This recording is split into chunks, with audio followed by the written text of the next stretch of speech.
Assalamualaikum warahmatullahi wabarakatuh. Di sini saya akan menjelaskan dan mengimplementasikan manajemen insiden keamanan untuk memenuhi ujian akhir semester mata kuliah keamanan komputer. Yang terhormat Bapak Firman Pratama Dewantara sebagai dosen pengampu. Perkenalkan, nama saya Ranindya Dukintari dari kelas T4C dengan NIM 233147071111112.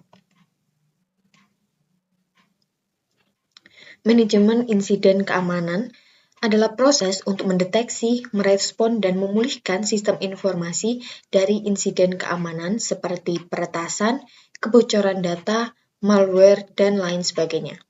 Tujuannya yaitu mengurangi dampak serangan, merespon cepat saat insiden terjadi, memulihkan sistem ke kondisi normal. Standar internasional ISO atau IEC 27035 series membagi proses manajemen insiden menjadi beberapa bagian. Deteksi insiden menggunakan IDS atau monitoring untuk mendeteksi anomali. Yang kedua, analisis insiden untuk menentukan jenis sumber dan dampak insiden. Yang ketiga, penanganan atau respon, isolasi sistem, dan juga penghapusan ancaman. Yang keempat, ada pemulihan atau recovery yang mengembalikan sistem ke kondisi normal. Yang kelima, ada pelaporan untuk mendokumentasikan insiden untuk evaluasi. Siklusnya yaitu deteksi, setelah itu analisis, setelah itu penanganan, pemulihan, dan juga pelaporan.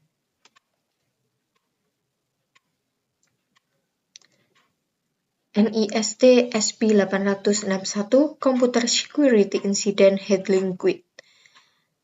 NIST membagi proses menjadi 4 tahap utama. Yang pertama ada preparation, yaitu persiapan kebijakan, tim, alat, dan monitoring. Yang kedua ada detection dan analisis untuk mendeteksi serangan melalui sistem atau log. Yang ketiga ada containment, eradication, dan recovery, yaitu isolasi, membersihkan, dan juga memulihkan sistem. Yang keempat ada lesson learned, evaluasi dan perbaikan SOP di masa depan. Perbandingan dari ISO atau IEC 27035 dan NIST SP 861 yaitu adalah fokus awalnya untuk ISO yaitu deteksi insiden, untuk NIST yaitu persiapan, proses evaluasinya ISO review dan update SOP, NIST yaitu lesson learned, untuk ISO digunakan oleh organisasi global, sedangkan untuk NIST yaitu untuk institusi AS.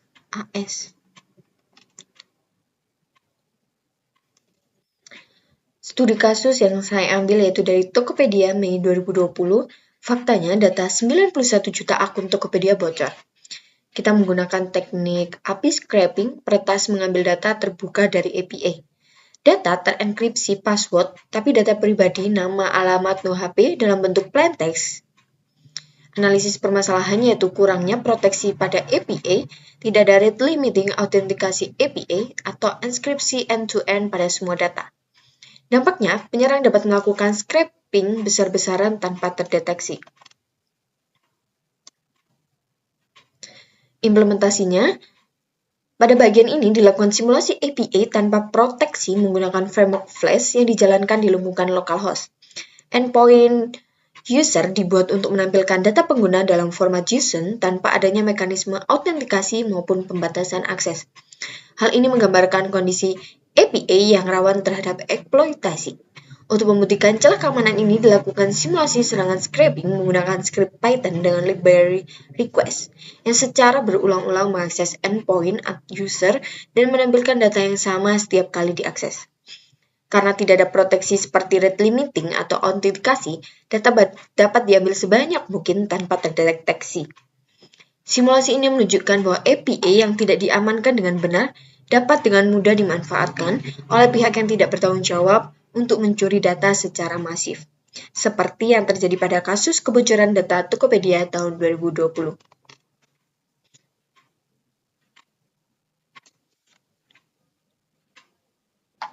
Berikut ini kita akan melakukan implementasi pada localhost.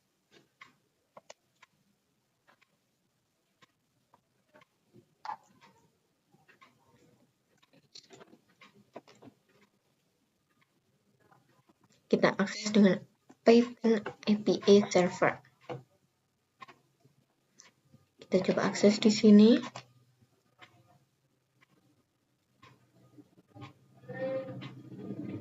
Sini akan memunculkan data yang sudah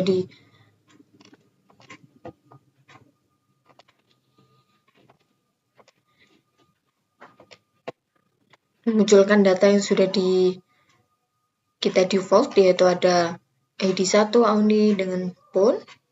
Di sini akan tampil di dalam sini. Setelah itu kita coba cek di sini.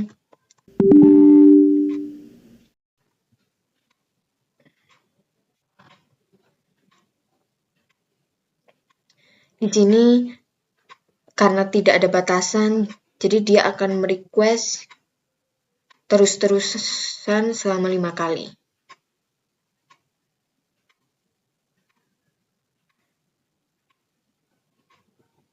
Nah,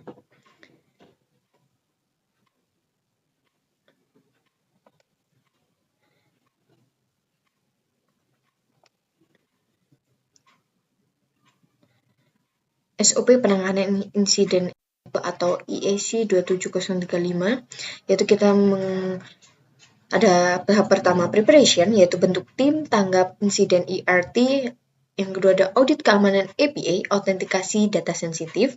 Yang kedua ada detection dan analisis, yaitu menggunakan monitoring log akses API.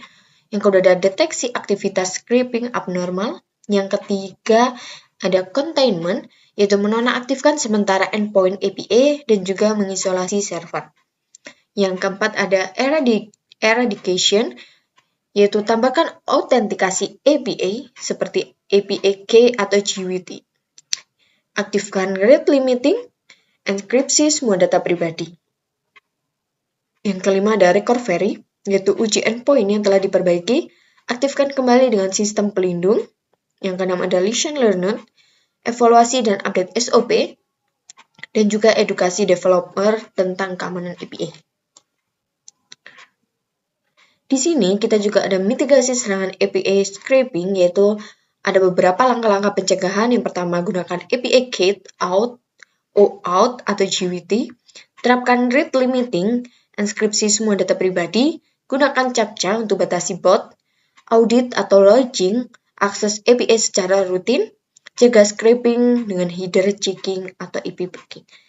Kita menerapkan salah satu langkah-langkah pencegahan di localhost.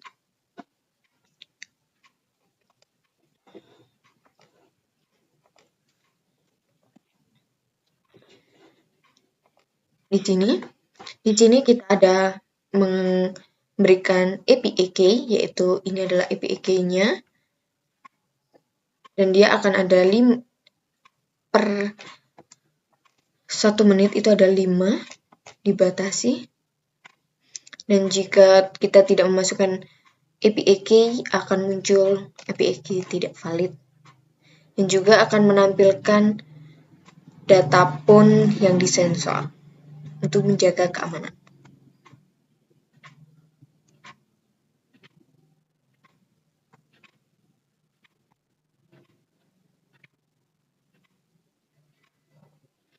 Nih, kita akan coba akses.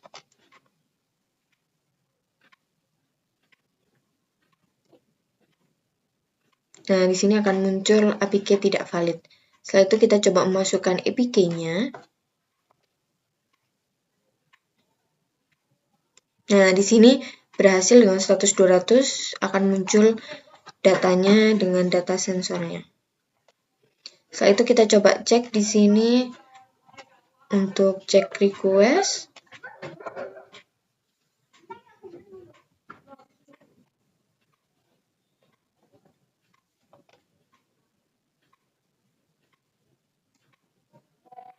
Nah, di sini akan muncul dengan juga sesuai, yaitu nomor teleponnya di sensor.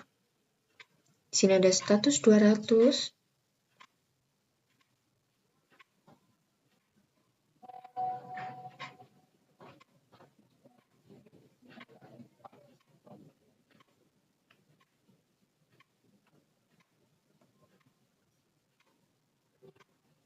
Nah, di sini akan ada status 429 karena sudah melebihi menitnya.